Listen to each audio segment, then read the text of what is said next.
Hello, everyone, and welcome back to the online lectures of Economic Analysis for Business Decisions. Now, we've already done 2 units, right? So today we'll be starting with third unit. So let me share my screen with you all.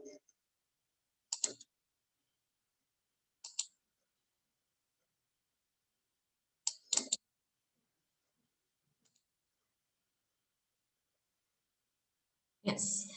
So today we'll be studying law of supply. What the statement says, other things remaining unchanged, a rise in price of a product is followed by an extension of supply, and a fall in price is followed by a contraction of the supply of that product. In short, it is opposite to law of demand, wherein there was opposite relation between a price and demand. Here there is a direct relationship between price and supply. So let's understand with the help of a schedule. The schedule. As the price is rising, the quantity supplied is also rising. So of course, if you draw a graph, it will slope upwards, as you can see in the figure, right? The supply curve slopes upward, demonstrating that at higher prices, firms will increase the output and supply more in the market. Understood? So let's understand now what determines the supply. What are the assumptions of law of supply? Now, both these questions have same answer. So let's understand one by one. Price of the good, it determines law of supply. Now, other things being equal, the higher the price of a good, the greater the quantity of it that will be supplied. So price of good affects the supply. The next is price of related goods, that is substitute. Now, if the price of other goods rise, they become more profitable to the firm to produce and sell uh, than the good in question.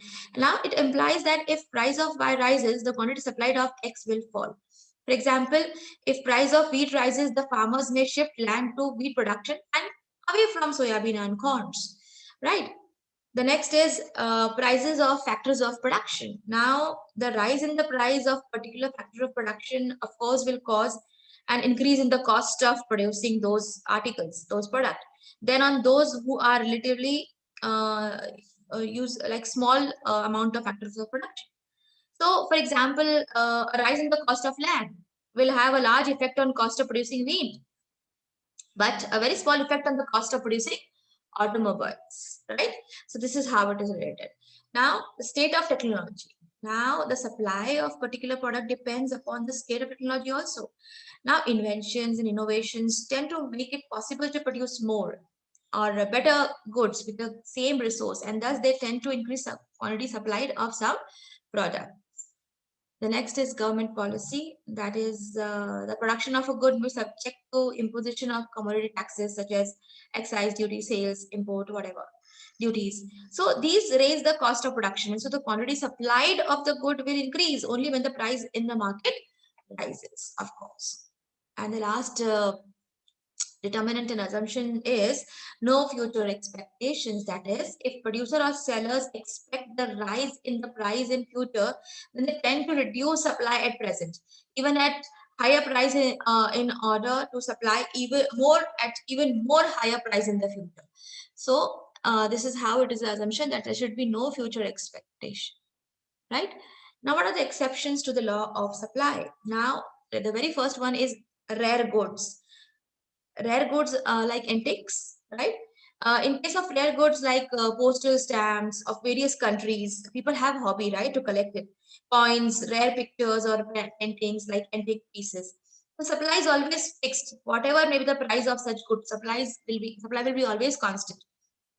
Like for example, a person who has a hobby of collecting rare stamps will not offer it to anybody, even at higher prices. Hence, the law is not applicable in case of special hobbies of the people in case of rare goods. The next is auction sale. Now, in case of auction sale, law is not true because suppliers of such goods may be in the urgent need of money, so they does not bother about the price as they want to perform sale at the earliest. Like for example, a businessman wants to settle down in a foreign country, right, and is willing to dispose of his goods in India at auction at the earliest. So in this case, he will be ready to supply all his goods and other business assets in India even at a lower price because he's in a hurry. So over here, law of supply fails. like we have started an assumption, the fewer price expectation. That is, if producer or sellers expect the rise in price in future, then they tend to reduce supply at present, even at high price, in order to supply more at even more higher price in future, right? So this is exception. The fourth exception is savings.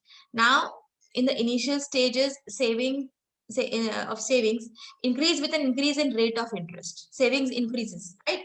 But at later stage, consumption expenditure rises of the people with a rise in the level of income, and saving goes on declining.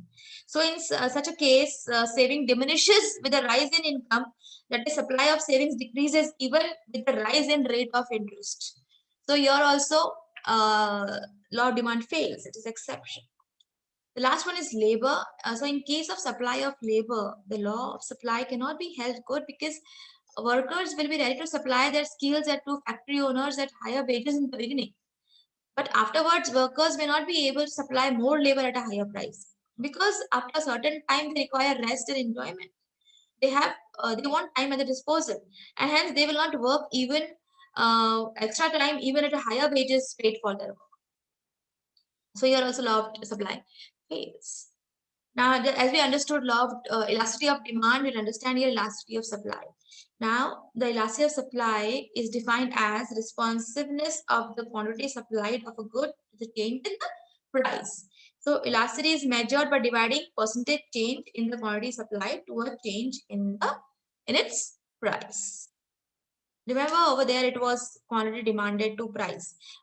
Just compare and study. If you understand law of demand, elasticity of supply, demand, it automatically you can keep in mind the law of supply and elasticity of supply, right? Now, the very first type is perfectly inelastic supply.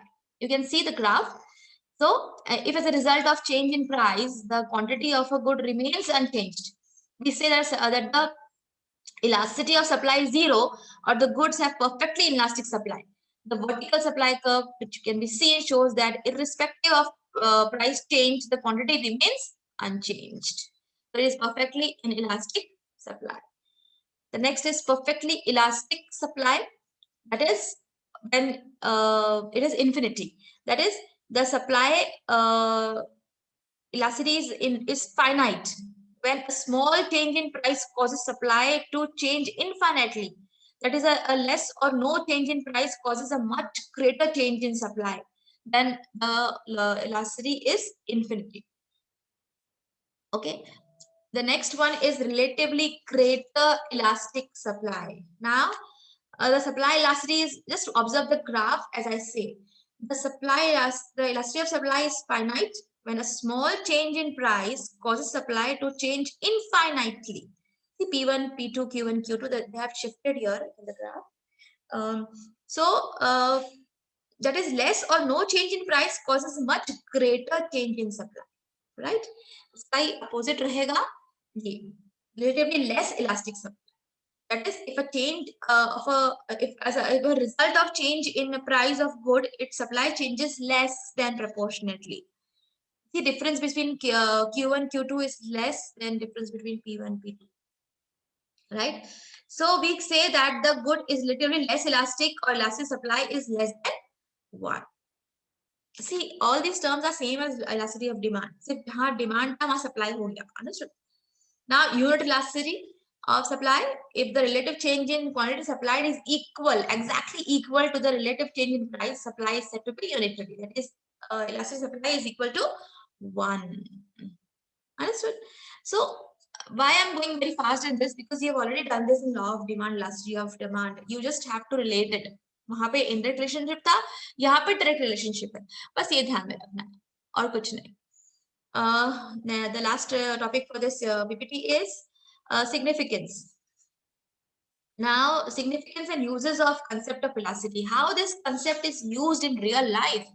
The very first example is in times of inflation. Like elasticity of supply can indicate the extent of price rise when there is sudden rise in demand, or there is continuous growth in demand. Like, for example, when curfew is clamped on a city, prices suddenly increase because during the limited period of relaxation of curfew, there is sudden rise in demand, but the supply cannot be increased therefore price rise will be sizable. So similarly, due to growth in population or increase in income, there is continuous growth in demand for food grains, the supply of which is inelastic. The price rise will always be pronounced. So thus during inflation, like prices of those commodities having an inelastic supply are always leading, and prices of those commodities supply of which is elastic lag behind. So this is how elasticity of supply concept is used in real life. Now, the next is in taxation by the government. Now, the concept of elasticity of supply is of great importance, like to the government, by imposing tax on a commodity. We have also seen this in law elasticity of demand.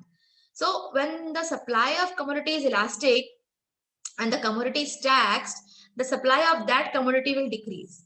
As a result, the government will not get the expected revenue from such a tax, right? So conversely, the revenue of tax imposed on commodity having an inelastic supply is more certain.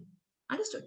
So this is how the elasticity of supply concept is used in real life, real world. So in this particular video, we have studied about law of supply, elasticity of supply, and significance and uses of concept of elasticity of supply in real life. So, okay, go through it. In the next concept, we'll continue with another part of this unit. Till then, keep on studying and keep on watching videos and making notes. Okay, thank you. See you on the next video.